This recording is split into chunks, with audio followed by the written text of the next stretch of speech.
Ticket नहीं गया। Party ने मजीठे वालों मैनू ऐलानिया सी और जदों ये महसूस किया गया कि कांग्रेस पार्टी के प्रधान जिहड़े गल दा हंगामा होया तो मैं जाके उत्थों इलैक्शन लड़ दी। इसलिए नवे हल्के 'च 15 दिन के अंदर अंदर मैनू जाके काम करना पिया। लोगों ने बड़ा मान सत्कार बख्शिश किया है। मजीठे हल्के तो ओपोजिशन बेंचेस तो सब तो वड्डी जित 26,000 के फर्क नाल दास दे धर्मपत्नी की हुई है 15-18 दिनों च हुई है। और 15-18 दिनों च कांग्रेस जिहड़ी 62,000 वोट लैंदी सी घट के 32 ते आ गई और असी 0 तो 26,000 ते चले गए। इसलिए पार्टी जिथे हुक्म करूगी जिमें हुक्म करूगी सदा हाजिर हाँ। और पार्टी के सारे फैसले मैं समझदा बहुत चंगे होए आ। ये गल पहला भी असी करते सी और मैं पहले दिन तो ही 2 टिकटां एक परिवार के नुमाइंदे उहदे खिलाफ और ठीक है क्योंकि उत्थे कैंडीडेट कोई स्ट्रोंग नहीं मिला क्योंकि पहला भाजपा ही सीट लड़ती सी गठबंधन च अकाली दल को अज आई सी। जे पार्टी का हुक्म होया सी तां आपदी जी जान एक करती है और रिजल्ट भी दित्ते। जो घटनावां वापरियां पिछले कुछ दिनां जो घटनावां वापरियां लां एंड ऑर्डर की स्थिति ते सवाल चक्के जा देखो रहे हैं। अज सब तो पहला माइनॉरिटीज़ ਇਹ ਧਰਤੀ ਹੈ ਜਿੱਥੇ ਅੱਜ ਆਪਾਂ ਹੁਣ ਗੁਰੂ ਰਾਮਦਾਸ ਮਹਾਰਾਜ ਜੀ ਦੇ ਚਰਨਾਂ 'ਚ ਖਲੋਤੇ ਆ, ਜਿੱਥੇ ਹਰ ਧਰਮ ਦਾ ਹਰ ਕਿੱਤੇ ਨਾਲ ਹਰ ਵਰਗ ਨਾਲ ਸੰਬੰਧਿਤ ਜੀ ਆ ਕੇ ਇੱਥੇ ਅਰਦਾਸ 'ਚ ਜਦ ਸ਼ਾਮਿਲ ਹੁੰਦਾ ਹੈ। 8 ਪੈਰਾਂ ਦੀ ਅਰਦਾਸ ਇੱਕੋ ਹੀ ਹੁੰਦੀ ਹੈ ਕਿ ਨਾਨਕ ਨਾਮ ਚੜ੍ਹਦੀ ਕਲਾ ਤੇਰੇ ਭਾਣੇ ਸਰਬੱਤ ਦਾ ਭਲਾ। ਜਿੱਥੇ ਸਰਬੱਤ ਦਾ ਭਲਾ ਮੰਗਿਆ ਜਾਂਦਾ ਹੈ ਉੱਥੇ ਕਦੇ ਵੀ ਇਹ ਗੱਲ ਕੋਈ ਬਰਦਾਸ਼ਤ ਨਹੀਂ ਕਰੂਗਾ ਕਿ ਕਿਸੇ ਦਾ ਵੀ ਨੁਕਸਾਨ ਹੋਵੇ। ਅਮਨ ਸ਼ਾਂਤੀ ਕਾਨੂੰਨ ਬਹਾਲ ਰੱਖਣਾ ਭਗਵੰਤ ਮਾਨ ਸਰਕਾਰ ਦੀ ਜ਼ਿੰਮੇਵਾਰੀ ਹੈ ਔਰ ਜੋ ਇਨਸੀਡੈਂਟ ਵਾਪਰ ਰਿਹਾ ਉਹ ਇਨਸੀਡੈਂਟ ਦੁਖਦਾਈ ਨੇ, ਚਾਹੇ ਕੋਈ ਤਰਨਤਾਰਨ 'ਚ ਹੋਇਆ ਜਾਂ ਕੋਈ ਪੰਜਾਬ ਦੇ ਕਿਸੇ ਹੋਰ ਕੋਨੇ 'ਚ ਹੋਇਆ। ਅਸੀਂ ਹਰ ਵਰਗ ਨਾਲ ਜਿਵੇਂ ਮੀਆਂ ਮੀਰ ਜੀ ਨੇ ਸੱਚੇ ਪਾਤਸ਼ਾਹ ਨੇ ਇਸ ਪਵਿੱਤਰ हरी दे मंदिर दियाँ गुरु साहब ने जदों शुरुआत हुई सी मियाँ मीर जी तो इहदा नींह पत्थर रखाया सी। एक संकेत सी सन्मान दा रिस्पैक्ट दा, वो रिस्पैक्ट बहाल रहनी चाहिए और असी हर माइनॉरिटी नूं सेफ रखना सिक्योर रखना पंजाबियों का फर्ज है और असी आपदे वो माइनॉरिटी भाईचारे नाल खलोते हैं।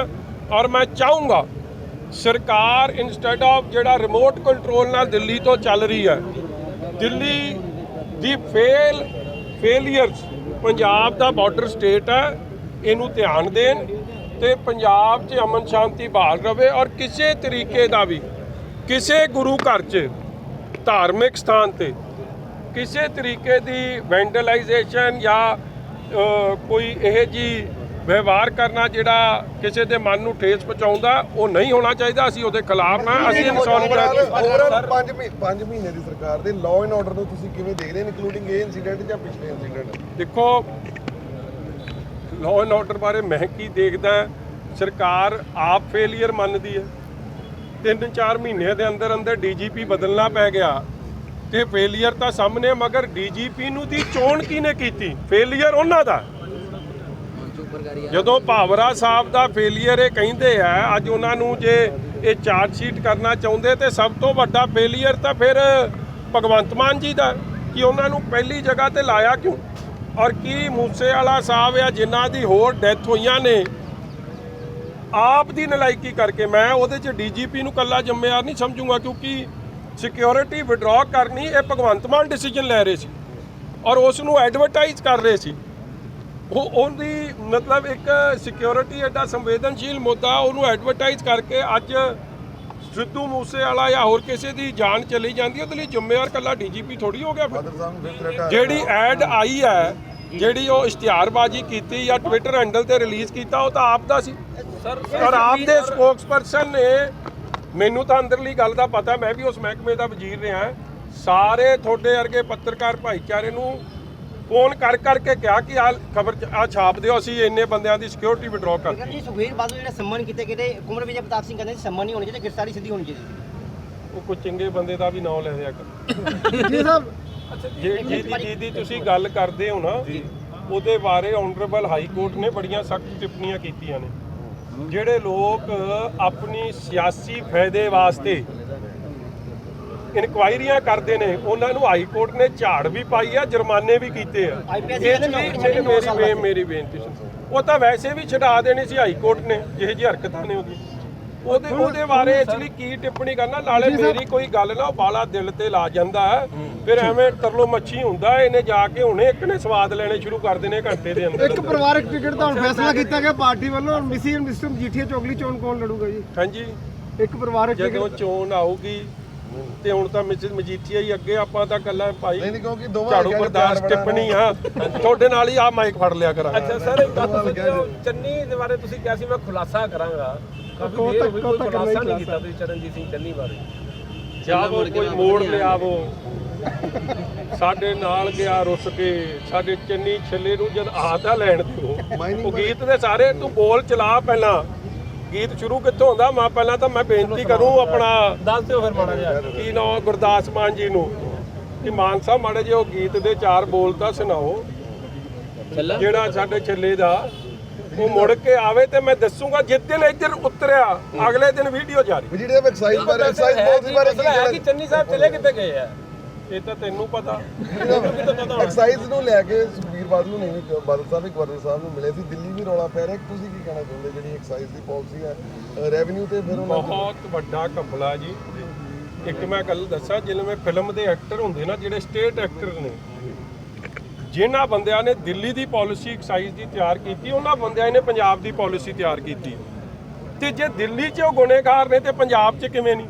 ਉਹੀ ਐਕਟਰ ਨੇ, ਉਹੀ ਬੰਦੇ ਨੇ, ਉਹੀ ਲੋਕ ਨੇ ਜਿਨ੍ਹਾਂ ਨੇ ਦਿੱਲੀ ਦੇ ਖਜ਼ਾਨੇ ਨੂੰ ਹਜ਼ਾਰਾਂ ਕਰੋੜ ਦਾ ਚੂਨਾ ਲਾਇਆ, ਪਾਲਿਸੀ ਵਾਪਸ ਕਰਨੀ ਪਈ ਔਰ ਸੀਬੀਆਈ ਇਨਕੁਆਇਰੀ ਹੈ। ਤੇ ਜੇ ਦਿੱਲੀ ਚੱਲ ਰਹੀ ਹੈ ਤੇ ਪੰਜਾਬ 'ਚ ਕਿਉਂ ਨਹੀਂ? ਕਿਉਂਕਿ ਇਹ ਸਾਰੇ ਪੈਸੇ ਪੰਜਾਬ ਦੇ ਖਜ਼ਾਨੇ ਤੋਂ ਲੁੱਟ ਕੇ ਇਹ ਵਰਤੇ ਜਾਣੇ ਆ ਹਿਮਾਚਲ ਦੀ ਇਲੈਕਸ਼ਨ ਲਈ, ਗੁਜਰਾਤ ਦੀ ਇਲੈਕਸ਼ਨ ਲਈ। ਆਪ ਦਾ ਹੋਰ ਕੋਈ ਏਜੰਡਾ ਨਹੀਂ, ਪੰਜਾਬ ਦੇ ਲੋਕ ਨਹੀਂ।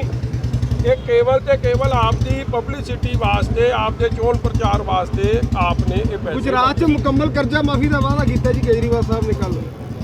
ਕੇਜਰੀਵਾਲ ਸਾਹਿਬ ਨੂੰ ਕਹੋ ਪਹਿਲਾਂ ਇੱਧਰ ਦਾ ਵਾਅਦਾ ਤਾਂ ਪੂਰਾ ਕਰ ਜਾਣ ਪੰਜਾਬ ਵਾਲਾ। ਵਿਕਰਮ ਜੀ, ਜਿਹਨਾਂ ਕੇਜਰੀਵਾਲ ਸਾਹਿਬ ਨੇ ਇਹ ਕਿਹਾ ਸੀਗਾ ਕਿ ਜਿਸ ਦਿਨ ਆਪ ਦੀ ਸਰਕਾਰ ਬਣੂ ਕਿਸਾਨਾਂ ਦੀ ਇਨਕਮ ਦੁੱਗਣੀ ਕਰਤੀ ਜਾਊਗੀ, 50% ਪ੍ਰੋਫਿਟ ਮਿਲੂਗਾ, ਅੱਜ ਤੱਕ ਨਹੀਂ ਹੋਈ।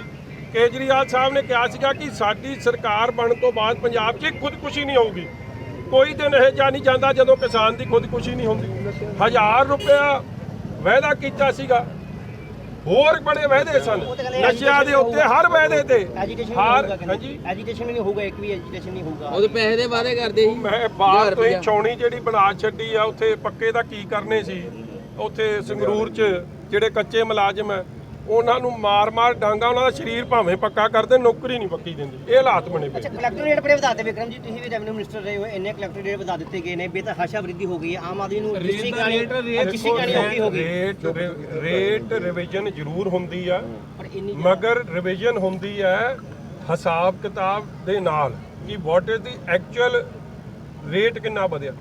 ਅੱਜ ਲੋਕਾਂ ਤੇ ਜਿਸ ਤਰੀਕੇ ਦੇ ਜੋ ਹਾਲਾਤ ਬਣੇ ਪਏ ਆ, ਮੈਨੂੰ ਨਹੀਂ ਲੱਗਦਾ ਕਿ ਰਜਿਸਟਰੀ ਸੇਲ, ਕਿਉਂਕਿ ਹਰ ਤਰੀਕੇ 'ਚ ਸਰਕਾਰ ਅਰਬਨ ਡਿਵੈਲਪਮੈਂਟ ਦੇ ਮਾਮਲੇ 'ਚ, ਪ੍ਰਾਪਰਟੀ ਰਜਿਸਟ੍ਰੇਸ਼ਨ ਦੇ ਮਾਮਲੇ 'ਚ ਇੰਨੇ ਰੇਟ ਵਧਾਤੇ, ਇੰਨਾ ਬੋਝ ਲੋਕਾਂ ਤੇ ਆਤਾ, ਜਦ ਅੱਗੇ ਮਹਿੰਗਾਈ ਦਾ ਮਾਰ ਚੱਲ ਰਹੀ। ਪੈਟਰੋਲ ਡੀਜ਼ਲ ਦੀ ਕੀਮਤ ਸੈਂਟਰ ਨੇ ਘਟਾਤੀ, ਤੇ ਜਿਹੜੀ ਕਹਿੰਦੀ ਅਸੀਂ ਆਮ ਆਦਮੀ ਦੀ ਸਰਕਾਰ ਆ, ਉਹਨਾਂ ਨੇ ਕਿਉਂ ਨਹੀਂ ਘਟਾਈ? ਲੋਕਾਂ ਦੀ ਕਿਸੇ ਤਰੀਕੇ ਨਾਲ ਪਰਵਾਹ ਨਹੀਂ ਕਰ ਰਹੇ, ਸਿਵਾਏ ਤੇ ਸਿਵਾਏ ਹਰ ਰੇਟ ਨੂੰ ਵਧਾਇਆ ਜਾ ਰਿਹਾ, ਚਾਹੇ ਉਹ ਰਜਿਸਟ੍ਰੇਸ਼ਨ ਦੇ ਪਿੱਛੇ ਹੈ, ਚਾਹੇ ਉਹ ਪ੍ਰਾਪਰਟੀ ਟੈਕਸ ਦੇ ਰੂਪ 'ਚ ਹੈ, ਚਾਹੇ ਉਹ ਸਿੱਧੇ ਅਸਿੱਧੇ ਤੌਰ ਤੇ ਰੇਟ ਵਧਾ ਕੇ ਲੋਕਾਂ ਦੇ ਬੋਝ ਪਾਇਆ ਜਾ ਰਿਹਾ, ਲੋਕਾਂ ਨੂੰ ਰਿਲੀਫ ਨਹੀਂ ਦਿੱਤੀ। ਸੈਂਡ ਮਾਈਨਿੰਗ ਦੀ ਗੱਲ ਕਰਦੇ ਆ, ਰੇਤਾ ਜਿਹੜੀ ਹੈ 6000 ਤੋਂ 7000 ਰੁਪਏ ਜਾ ਰਹੀ ਹੈ, ਕਿਉਂਕਿ ਪਿਛਲੀਆਂ ਸਰਕਾਰਾਂ ਦੇ ਵਿੱਚ 3000 ਤੋਂ 4000 ਰੁਪਏ ਦੀ ਸੀ।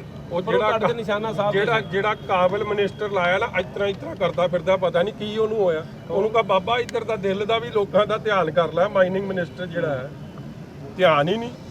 ਔਰ ਹਾਈ ਕੋਰਟ ਨੇ ਤਾਂ ਸਪਸ਼ਟ ਟਿੱਪਣੀ ਕਰਤੀ ਆ, ਹਾਈ ਕੋਰਟ ਨੂੰ ਮਾਈਨਿੰਗ ਬਾਰਡਰ ਤੇ ਰੋਕਣੀ ਪੈ ਗਈ ਕਿਉਂਕਿ ਸਿਕਿਉਰਿਟੀ ਥ੍ਰੈਟ ਪੈਦਾ ਹੋ ਰਿਹਾ। ਇਸ ਲਈ ਆਪੋਜੀਸ਼ਨ ਪਾਰਟੀ ਨੇ ਕੀ ਕਹਿਣਾ, ਹਾਈ ਕੋਰਟ ਦੀ ਆਨਰੇਬਲ ਹਾਈ ਕੋਰਟ ਦੀ ਟਿੱਪਣੀ ਆ ਗਈ। ਵੀਆਈਪੀ ਕਲਚਰ ਖਤਮ ਕਰਨ ਦਾ ਦਾਅਵਾ ਕੀਤਾ ਸੀ। ਕੁਲਤਾਰ ਸਿੰਘ ਸੰਧੂ ਅੰਮ੍ਰਿਤਸਰ ਆਉਂਦੇ ਕਾਫਲੇ ਨੂੰ ਜਗ੍ਹਾ ਨਹੀਂ ਮਿਲਦੀ, ਟਰੱਕ ਡਰਾਈਵਰ ਦੀ ਕੁੱਟਮਾਰ ਕੀਤੀ ਜਾਂਦੀ ਹੈ। ਭਗਵੰਤ ਮਾਨ ਸਾਹਿਬ ਦਰਬਾਰ ਸਾਹਿਬ ਆਉਂਦੇ, ਸੰਗਤਾਂ ਨੂੰ ਰੋਕਿਆ ਜਾਂਦਾ ਹੈ। ਤੁਸੀਂ ਨਾ ਸਾਰੇ ਸਵਾਲਾਂ ਦੇ ਸਵਾਦ ਮੇਰੇ ਇਕੱਲੇ ਤੋਂ ਨਾ ਲੈ ਜਾਓ। ਤੁਹਾਨੂੰ ਵੀ ਇਹ ਗੱਲ ਦਾ ਪਤਾ ਹੈ ਕਿ ਕਿਹੜਾ ਕਲਚਰ ਖਤਮ ਹੋਇਆ। ਸ਼ਾਇਦ ਕੇਜਰੀਵਾਲ ਸਾਹਿਬ ਇਕੱਲੇ ਹੀ ਇਨਸਾਨ ਨੇ ਜਿਹੜਾ ਗਵਰਨਮੈਂਟ ਆਫ ਇੰਡੀਆ ਦੇ ਵੀ Z+ ਪ੍ਰੋਟੈਕਟੀ ਹੈ ਤੇ ਪੰਜਾਬ ਦੇ ਵੀ Z+ ਪ੍ਰੋਟੈਕਟੀ ਹੈ। ਕਦੇ ਨਹੀਂ ਹੋਇਆ ਇਸ ਤਰ੍ਹਾਂ ਕਿ ਉਹਨਾਂ ਨੂੰ ਪੰਜਾਬ ਦਾ ਨਾਗਰਿਕ ਵਿਖਾ ਕੇ ਇੱਥੋਂ ਵੀ ਸਿਕਿਉਰਿਟੀ ਦਿੱਤੀ ਗਈ ਹੈ, ਸੈਂਟਰ ਤੋਂ ਵੀ ਲਿੱਤੀ ਗਈ ਹੈ, ਦਿੱਲੀ ਪੁਲਿਸ ਤੋਂ ਵੀ ਦਿੱਤੀ ਗਈ ਹੈ। 3 ਲੇਅਰ ਸਿਕਿਉਰਿਟੀ ਦਿੱਤੀ ਜਾ ਰਹੀ ਹੈ ਤੇ ਕਿੱਥੇ ਕਲਚਰ ਖਤਮ ਹੋ ਗਿਆ। ਦੂਜੀ ਗੱਲ, ਹਰ ਮਿਨਿਸਟਰ ਕੋਲ, ਹਰ MLA ਕੋਲ, ਹਰ ਬੰਦੇ ਕੋਲ ਮੈਨੂੰ ਲੱਗਦਾ ਪਹਿਲਾਂ ਨਾਲੋਂ ਵੱਧ ਗਨਮੈਨ ਨੇ ਜਿੰਨੇ ਪਹਿਲਾਂ ਸਰਕਾਰਾਂ 'ਚ ਸੀ। ਔਰ ਜਦੋਂ ਇੱਥੇ ਨਤਮਸਤਕ ਹੋਣ ਆਉਂਦੇ ਆ, ਤੁਸੀਂ ਆਪ ਹਾਲਾਤ ਵੇਖੇ ਕੀ ਬਣਾਉਂਦੇ। ਇਸ ਲਈ ਮੈਂ ਕਿਸੇ ਦੇ ਕਲਚਰ ਬਾਰੇ ਕੀ ਕਹਿਣਾ, ਉਹ ਆਪ ਦਾ ਕਲਚਰ ਆਪ ਹੀ ਸਹੀ ਕਰ ਲੈਣ ਤੇ ਚੰਗੀ ਗੱਲ ਹੈ। ਪ੍ਰਧਾਨ ਸਾਹਿਬ ਦੇ ਜਿਹੜੇ ਟਰਮ ਹੈ ਦੇ ਦੋਸ਼ ਲੱਗਦੇ ਸੀ, ਕੋਈ ਵੀ ਅਕਾਲੀ ਦਲ ਦੇ ਵਿੱਚ ਪ੍ਰਧਾਨ ਬਣ ਸਕਦੇ ਜੀ। ਮੈਂ ਤਾਂ ਕਹਿੰਦਾ ਤੁਹਾਡੀ ਟਰਮ ਵੀ ਕਰਨੀ ਚਾਹੀਦੀ ਜੀ ਪੱਕੀ। ਹੋਰਾਂ ਨੂੰ ਨਵਿਆਂ ਨੂੰ ਮੌਕਾ ਮਿਲਣਾ ਚਾਹੀਦਾ। ਟਰਮ ਤਾਂ ਪੱਕੀ ਕੋ ਮਾੜੀ ਨਹੀਂ ਭਰਾ। ਕਿਉਂਕਿ ਜਿਹੜੇ ਦੋਸ਼ ਦੇਖੋ ਇੱਕ ਮੈਂ ਬੇਨਤੀ ਕਰਾਂ ਜੀ, ਦੋਸ਼ ਤਾਂ ਬੜੇ ਲੱਗਦੇ ਆ, ਦੋਸ਼ ਤਾਂ ਹਰ ਤੇ ਹੀ ਲੱਗ ਜਾਂਦੇ ਇੱਥੇ। ਗੱਲ ਦੋਸ਼ਾਂ ਦੀ ਨਹੀਂ, ਇੱਕ ਪਾਰਦਰਸ਼ਕ ਤਰੀਕੇ ਨਾਲ ਇੱਕ ਚੋਣ ਹੁੰਦੀ ਹੈ ਪ੍ਰਧਾਨ ਦੀ। ਠੀਕ ਹੈ, ਪਹਿਲਾਂ ਟਰਮ ਨਹੀਂ ਫਿਕਸ ਸੀ, ਟਰਮ ਫਿਕਸ ਕੀਤਾ ਗਿਆ, ਚੰਗੀ ਗੱਲ ਹੈ। ਮਗਰ ਸਾਰੀ ਇਲੈਕਸ਼ਨ ਪ੍ਰੋਸੈਸ ਬੜੇ ਪਾਰਦਰਸ਼ਨੀ ਤਰੀਕੇ ਨਾਲ ਹੋਈ ਹੈ। ਜਦੋਂ ਹੋਈ ਸੀ ਉਦੋਂ ਦਾ ਕਿਸੇ ਨੇ ਕੋਈ ਕਿੰਤੂ ਪਰੰਤੂ ਨਹੀਂ ਕੀਤਾ। ਇਸ ਲਈ ਇਹ ਗੱਲਾਂ ਰਿਫਾਰਮਸ ਦਾ ਹਿੱਸਾ ਨੇ ਔਰ ਚੰਗੇ ਰਿਫਾਰਮ ਨੇ। ਇਹਦਾ ਅਸੀਂ ਸਵਾਗਤ ਕਰਦੇ ਹਾਂ। ਲੋਕਾਂ ਦੀ ਇਹ ਮੰਗ ਸੀ। ਕਾਂਗਰਸ ਪਾਰਟੀ 'ਚ ਵੀ ਨਵਾਂ ਪ੍ਰਧਾਨ ਚੁਣਿਆ ਜਾ ਰਿਹਾ ਜੀ। 19 ਅਕਤੂਬਰ ਨੂੰ ਉਹਨਾਂ ਕਿਹਾ ਜੀ ਨਵਾਂ ਪ੍ਰਧਾਨ ਦੇਸ਼ ਦਾ ਮਿਲੇਗਾ। ਚਲੋ ਵਧਾਈ ਹੈ ਜੀ। ਦੇਸ਼ ਪਤਾ ਨਹੀਂ ਚਾਹੁੰਦੀ ਹੈ ਨਹੀਂ ਚਾਹੁੰਦੀ, ਮਗਰ ਮਿਲ ਜਾਓ ਤੇ ਵਧਾਈ ਅੱਜ ਜਿਹੜਾ ਹੈ। ਚੇਤਨਾ ਮਾਰਚ ਕੱਢਿਆ ਗਿਆ ਉਹਦੇ ਬਾਰੇ ਭਰਤਭੂਸ਼ਣ ਆਸ਼ੂ ਦੇ ਬਾਰੇ ਕੀ ਕਹਿਣਾ? ਉਹਦੇ ਤਾਰ ਬਹੁਤ ਦੂਰ ਤੱਕ ਜੁੜ ਰਹੇ ਨੇ। ਕੋਈ ਇੱਕ ਕੈਪਟਨ ਸਾਹਿਬ ਦੇ ਨਜ਼ਦੀਕੀ ਦੇ ਨਾਲ ਵੀ ਉਹਨਾਂ ਦੇ ਤਾਰ ਜੁੜ ਹਲੇ ਤਾਂ ਉਧਰ ਸਿੱਧੂ ਦਾ ਗਵਾਂਢੀ ਆ, ਉਹਦੇ ਨਾਲ ਹੀ ਤਾਰ ਜੁੜ ਅੱਜ ਜਾਂਦੇ। ਨਗਰ ਕੀਰਤਨ ਬਾਰੇ ਤਾਰ ਜੁੜਨਗੇ ਜੀ ਫਿਰ। ਹਾਂਜੀ।